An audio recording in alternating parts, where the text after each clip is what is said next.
Hello, hello. We've got an amazing topic today, and it's a new one.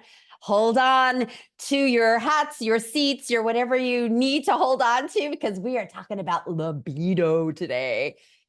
If you have issues with libido, if you want to build your libido, if you want to learn more about libido and a lot of other things, I have Dr. Jessie Hehmeyer in the house. Hello, Dr. Jessie. Thank you so much, Junie. Hello. It's such a pleasure to be here with you and your community. Thank you for being here. I said your last name right, right? You totally got it great. Perfect. Right. Good. Because I know we did this before and I'm like, did I say it right? It's a tricky one. That second H in there, it like throws everyone for a loop. Yeah. It's like Hehmeyer. Yeah, right. Exactly. Anyway, I am thrilled to have you on the show. I want to let everybody know what your background is so they are ready to take their notebooks out, take your notebooks out and get ready for a beautiful ride of learning and expanding your knowledge with Dr. Jessie. She is the physician founder of Well Empowered, where she practices data-driven, heart-centered functional medicine. She created Well Empowered with one commitment in mind, guiding you in creating the health and vitality that transforms your experience of life and alters what is possible for you. Like right there, alters what is possible for you. I love that. I love that. I love that. I love that. Okay, so we're talking about libido. We're talking about vitality, and even just the concept of surviving versus thriving. You've mentioned that before. So let's just dive in and talk about what is vitality in your world. What does that even mean? And connect the dots when it comes to vitality signs in our health and libido. Yeah. Well, let's just start by saying that in a more traditional sense, what people talk about in the world of health is maybe only just the absence of disease, right? And I think you and I agree, Junie, that's okay, yes, certainly we want that, but we want a lot more than that, right? We want to thrive. We want to experience vitality. And what is vitality? Vitality is physical and mental vigor, right? Like a real sense of aliveness Yeah. that we're moving throughout the world with. And, I came up with the idea of vitality sign a little bit to complement what we already know of as vital signs. So vital signs, these are important metrics like your blood pressure and your respiration rate and your heart rate. All of these things fundamentally help us understand if you are safe right now, right? Like right now, are you safe? And if not, what do we need to do about it, right? And of course, those are important, but in service of thriving, we can start to look at what I call vitality signs. And, you mentioned one of the key vitality signs we're going to be talking about together today is libido, right? Our sex drive is, okay, yeah, we don't need a healthy sex drive to stay alive, but I think we all would agree that a decent sex drive is part of feeling like we're thriving, is part of feeling that physical and mental vigor. Yeah, that makes so much sense. And I'm really glad you mentioned the distinction. Yeah, absence of disease, just being fine. Like the blood work looks fine. You're feeling fine. Fine is fine. Fine is fine. Yeah. But I'm always Mm-hmm. saying to the women that, that follow me around the second half of life, it's like, fine is fine, but don't you want to feel that exuberance? Don't you want to feel that aliveness? I love that you use that word as well, because life is meant to, in my opinion, to be an adventure and to be able to take advantage of that and to feel that aliveness just adds like so much more to this experience versus just getting Making through. it. Yeah. Yeah. Yeah. Yeah. And I don't know, are you familiar with Dr. Joe Dispenza's work at all? A little bit. A little bit. Mm-hmm. So I'm deep into his work, and he's always talking about, and I'm certainly not going to do it justice, and we're here to hear from you. I will just want offer to say that, he says if the last thing our body's going to do is feel that sexual energy or produce a human being if everything else is stressed, if we're not in alignment, if we're not in our hearts and feeling that connection to our aliveness, so to speak. And so it is it's a clue. There's a clue there. If we're not feeling the juices flowing and our body desiring, that there might be something off. Would you agree from your perspective? Absolutely, absolutely. And this goes well beyond just, what we would think about in the way of kind of like the idea of aliveness. It really goes into uh, physiology, right? And the truth is, our bodies. First of all, let's just say they're amazing. They're absolutely amazing, and our bodies are designed to always prioritize staying alive. Right. The Exactly. number one Survival. thing. Yes, exactly. Physiologically, we will always prioritize survival when the biochemistry needs to make a choice, so to speak. Right. Yeah. And so our body's always going to, in times of stress, just to your point, all of our resources are going to be funneled towards making it through that time of stress. And I'll say something else about stress in a moment. It's going to be funneled away from the fun stuff. It's going to be funneled away from those vitality signs, right? We're talking about libido right now, but you had asked me initially, what are some other vitality signs? Other Yeah. vitality signs are your skin and your hair and your nails. All of these things, your libido, your skin, your hair and your nails, you don't need any of them to be fabulous to stay alive. Now, we all want them to be fabulous to be alive, right? To really be enlivened, but they're not essential to the physiological processes that keep us here right now, right? Yeah. So when your body is forced to prioritize, it's going to prioritize everything that keeps you alive over these accessories, right? Yes. Yes. These things that we don't need, but we certainly do very much want. Yeah, I love that. I use the analogy sometimes, if you could be having the most amazing sex of your life, but if the house is burning down, you're not going to say, "Oh, just whatever, let's not pay attention to the house burning down. This is amazing." No, you're going to get out of the friggin' house, so Yeah. so there are clues, let's use that metaphor. There are clues of, I smell some smoke, or it's getting a Yes. little hot in here. And so I'm hearing from you that there are lots of little clues in your body, like your nails, your skin, and things like that, that are saying something might be off. And so I'm wondering, as women are getting older and menopause and things are changing in our body, is that just inevitable that these things are going to happen and your libido is going to drop, the hormone stuff, and we are just at the mercy of we're getting older? What's your perspective on that?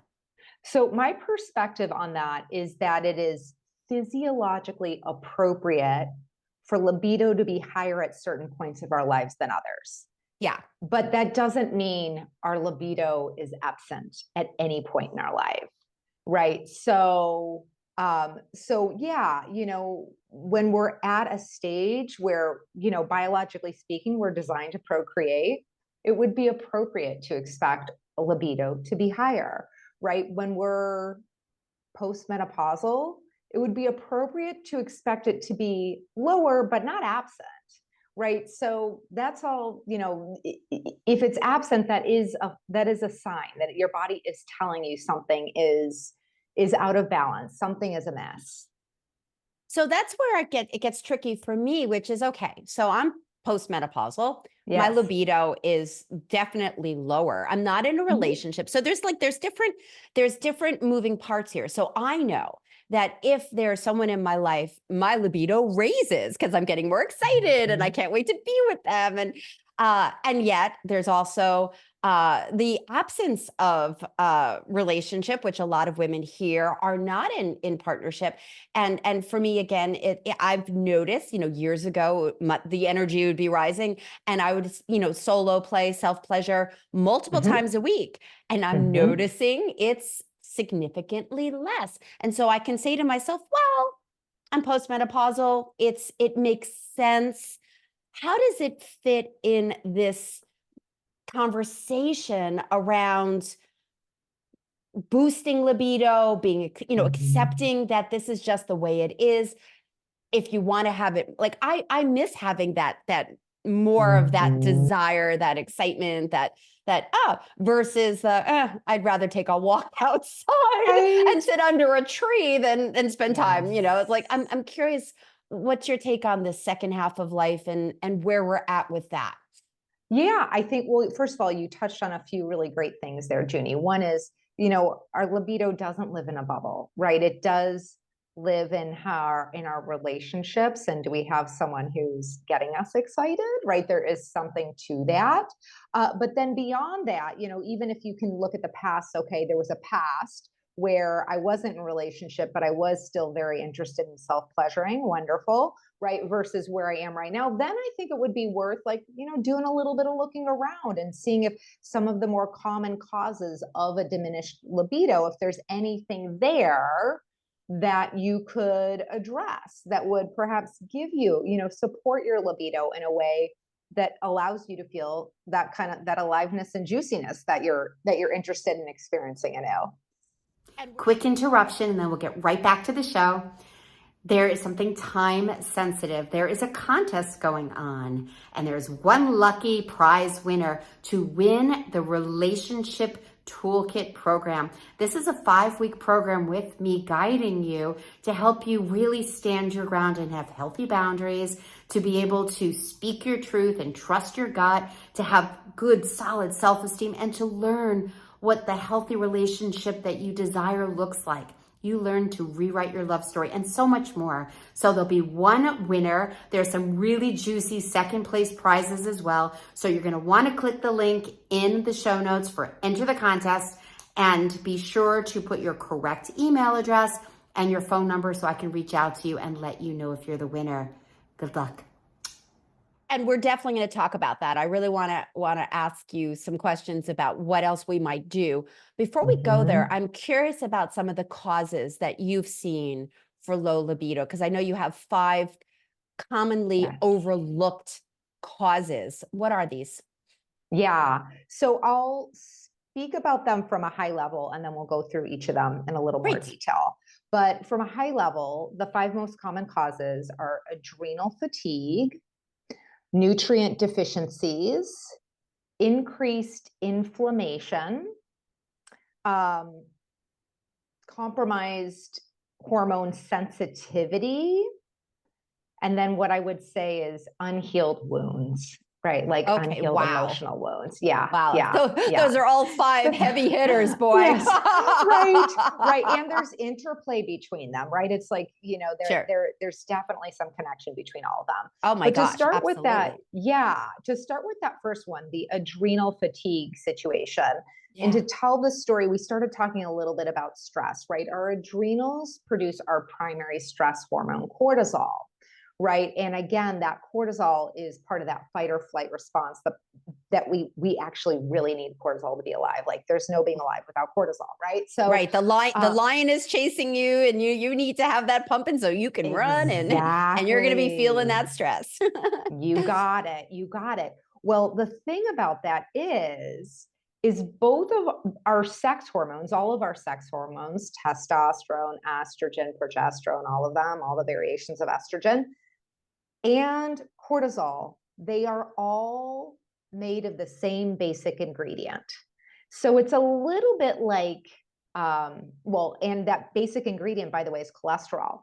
So cholesterol is to cortisol and your sex hormones as eggs are to an omelet and quiche, right? There's no making an omelet or quiche without eggs. There's no making your cortisol and sex hormones without cholesterol, right? So Uh-huh. over time, in a state of stress, and oftentimes we think about stress as being psychological, which certainly that is absolutely a form of stress, but stress is also physiological, right? So I actually have a blog on this, how people can be physiologically stressed and not feel stressed, right? And so those stressors can ultimately lead to a position where your body is having to quote unquote make a choice, and is going to funnel all those, it's going to take all those eggs to make the omelet over the quiche, basically, right? It only has a Yeah. limited amount of eggs, right? So it's going to take all that cholesterol and funnel it towards the production of cortisol, simply because your body is demanding so much of it. Yeah. And Yeah. so that's going to be at the cost of your sex hormones. So that's one. And when we're looking into this, I really, you shared at the beginning, I take a data driven approach, which is really true, right? We don't guess about these things. We actually do labs, because as we've been discussing, there can be many different sources, many different root causes of the same symptom. And oftentimes it's a combination. All right. So, Before you go yeah. on to the next one, I want to ask you about cholesterol, because some people might be thinking, but I thought cholesterol was bad and I need to get rid of my cholesterol, and I don't eat eggs because of cholesterol. And there's a lot of misinformation about cholesterol. And here you are saying we need cholesterol. Can you just take a couple of minutes and just share about cholesterol? Yeah. Well, so cholesterol, yes, in my experience, right? Cholesterol, yes, it is actually a very important metric in the way of our heart health. I know there are some people out there saying it's not. I haven't yet found that to be true. So and also, given that it plays so many different roles, so far I haven't uh, found evidence that lower is always better, right? So we want our cholesterol to be in ranges that reflect heart health, but it's not always true that lower is better. That has its own set of consequences. So, including possibly taking a hit to libido, for example. I remember when I was a brand new practitioner, I was working with this gentleman, and one of his complaints was low libido, and he was on a statin cholesterol medication. And we did his labs, and his cholesterol was like double digits, super low. I was like, I think we found the cause. Wow. And so, we send him back to his prescribing physician and said, like, hey, I don't think he needs this anymore. And fortunately, his prescribing physician was on board. And, anyway, it's just to say, to your point, yeah, cholesterol, it's a little bit of a Goldilocks thing, right? We don't, there is an upper limit that is going to point to problems, but there's also a lower limit that's going to point to problems. So good. So good. Thank you. So what's the second commonly overlooked cause?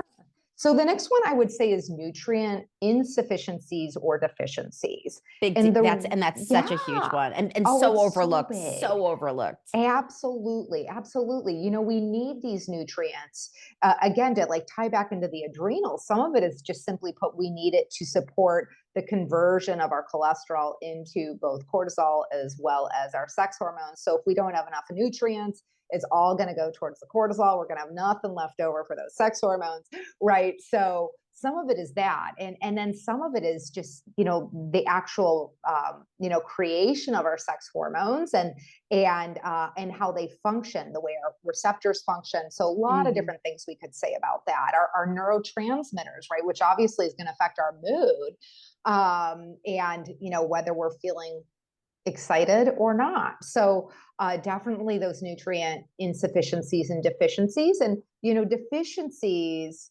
are out of lab normal range, which in my experience is far from optimal. So by the time someone has some of these nutrient deficiencies, whether we're talking about magnesium or zinc or B12 or folate or omegas or vitamin D, whatever the case may be, they're really, they are like in physiological debt in a major way. If they're on the red end of that, Well, it's like being thirsty. They say if you're really thirsty, you are deep into dehydration, versus just staying hydrated.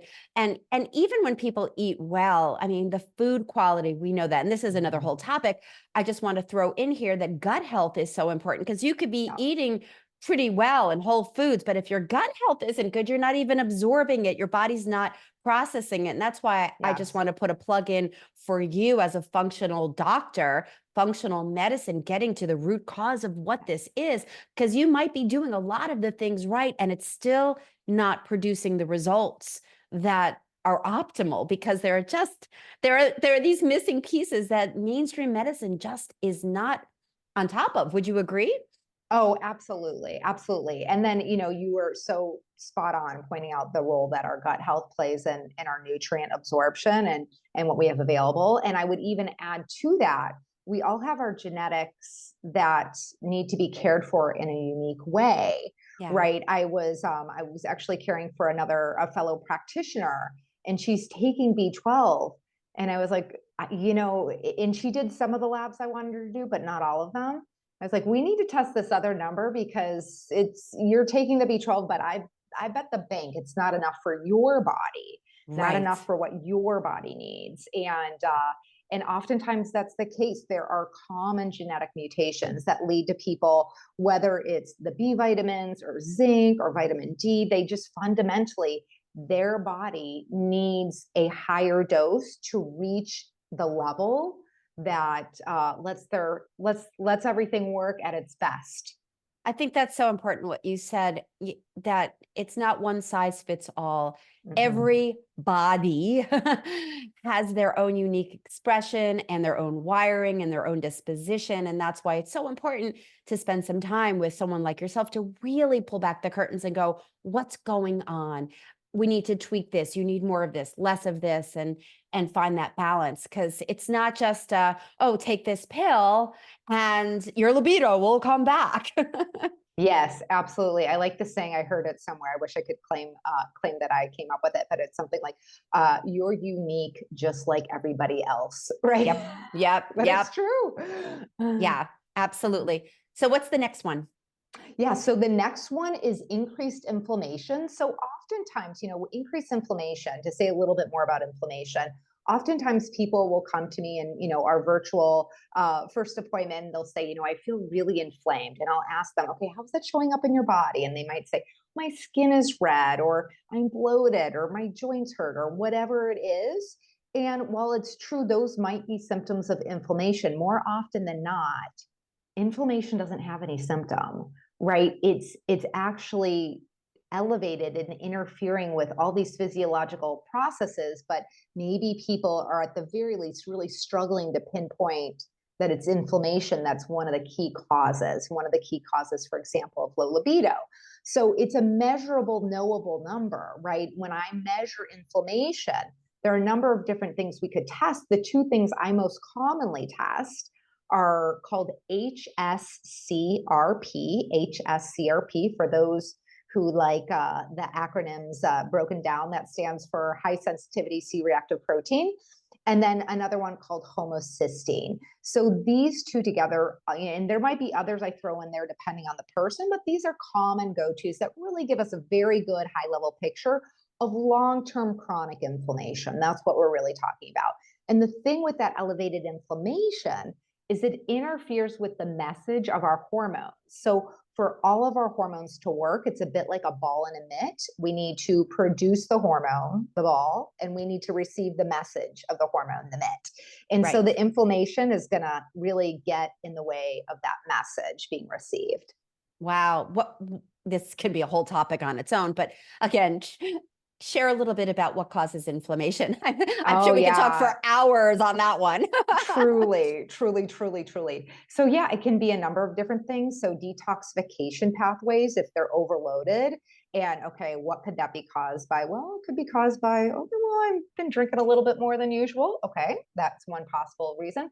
It could be, people, sometimes I work with people who are necessarily on medication, for example, to support the remission of an autoimmune disease. And sometimes that can clog up the detox pathways, and we can still address it without them having to get off the meds. We just need to give it a little more support. Also things like disruption of the microbiome, chronic infections. These are some of the things. Certain nutrients in particular, like low omega-3 fatty acids, that are super anti-inflammatory. So when they're out of whack, it can definitely let that flame catch a little momentum, so to speak. So those are some common causes of elevated inflammation. Thank you. Thank you. Good stuff. What's Yeah. another underlooked Yeah. cause. So yeah, the next one would be compromised insulin sensitivity. Yes. And sometimes that's present without someone being pre-diabetic or diabetic, right? So there's pre-diabetes and diabetes, where certainly that's going to go, that part of that is compromised insulin sensitivity. But sometimes people have compromised insulin sensitivity without being pre-diabetic or diabetic. So to say a little bit more about that, your insulin is a hormone that does quite a number of things, but when it's elevated, when your body's not receiving the message as well as it ought to be, as we'd like it to be, it is going to interfere with your the hormonal messaging. It's going to interfere with your actual nerve function. So there are just a lot of different layers and ways that insulin can interfere with libido that aren't quite, can get a little granular.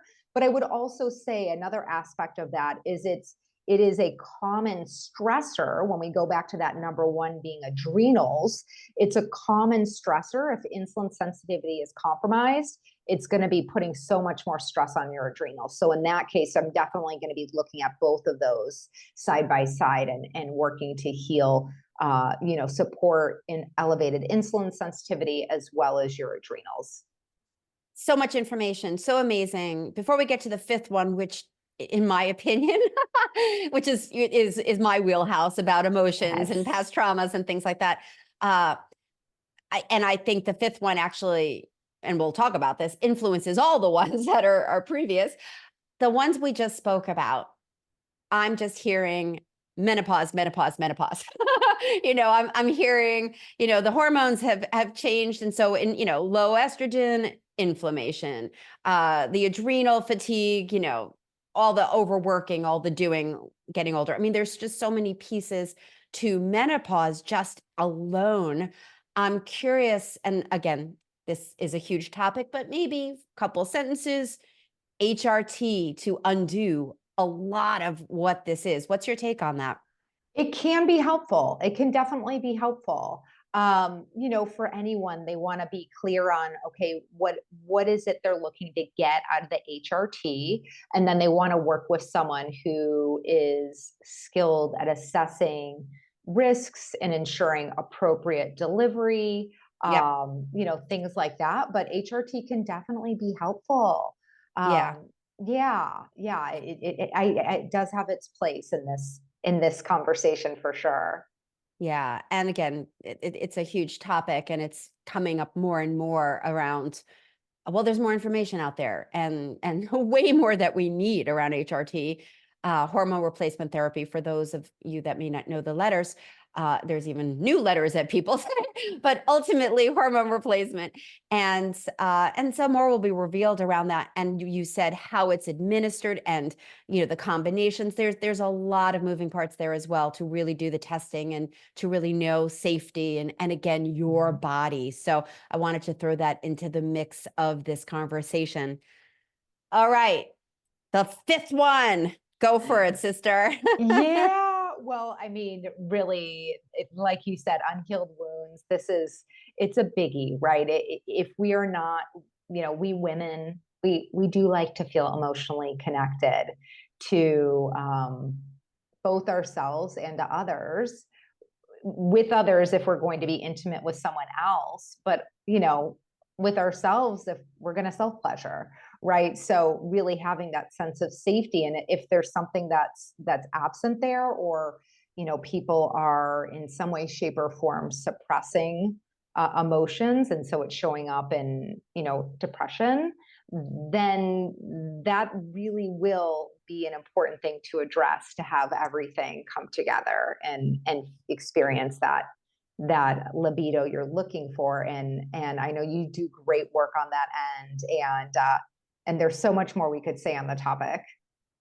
Yeah, and I'll just add that if we're dealing with unresolved issues that give us I'm not worthy, low self-esteem, um, not comfortable in our bodies, feeling badly about how we look, body shame, all of those things, how on earth are we going to be open to receive, to have that Mhm. energy flowing?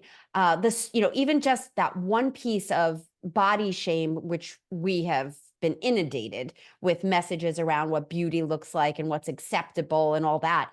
You become, if you're in a partnership or you're wanting to be intimate with another, that's going to be really friggin' stressful if inside of you you're afraid that you're going to be rejected, or you're not beautiful or lovable. And the same thing goes for self pleasure. If you're not connected to your body and you have old beliefs and messages that have you feeling ugly or unable to receive, it just makes sense that what's behind the scenes is going to affect your chemistry, affect your desire, and all of the things that you've shared. I think it's just one big friggin' puzzle that we need to look at, and that's one of the things I love about your work is you're looking at the whole puzzle. You're doing the work, you're asking the questions, and you're kind of going, oh, there's that piece. What do we need to do about that? But it's not just, and I'm on my high horse here right now, which is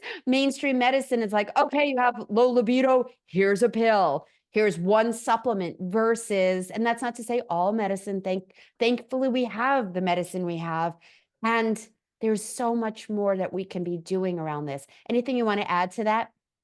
Well, I think you really summed it all up beautifully. And I do see this work like putting a puzzle together, right? It is, I tell people when we engage in working together, I'm going to arrive with my detective's hat on, right? And I'm looking for, okay, what puzzle pieces do we have? What puzzle pieces are we missing? And, when we get those puzzle pieces eventually are going to be some labs. And I know for me, when I get people's lab results in, I'm like a kid before Christmas. I get so excited because it's solving a puzzle. It's another puzzle Yeah. piece that goes in there, and it all starts to come together. And like we've been talking about today, the same symptom can have many different root causes. And so beginning to understand what's at the source of symptoms and conundrums for your body, and getting empowered with the information, what's going on and also what to do about it, that opens up a whole new world. Yeah, yeah. So if there was one tip that you can give to this woman right now to help her with libido, to get her started, is there one thing, one step that, because I mean, it sounds, it's, Mm-hmm. as you're sharing, I love that, the analogy of the detective. There's a lot of detective work. There's a lot of testing. There's a lot of Yes. who are you and moving parts of what's going on. So here's this woman hearing you. What might be one thing she can do right now?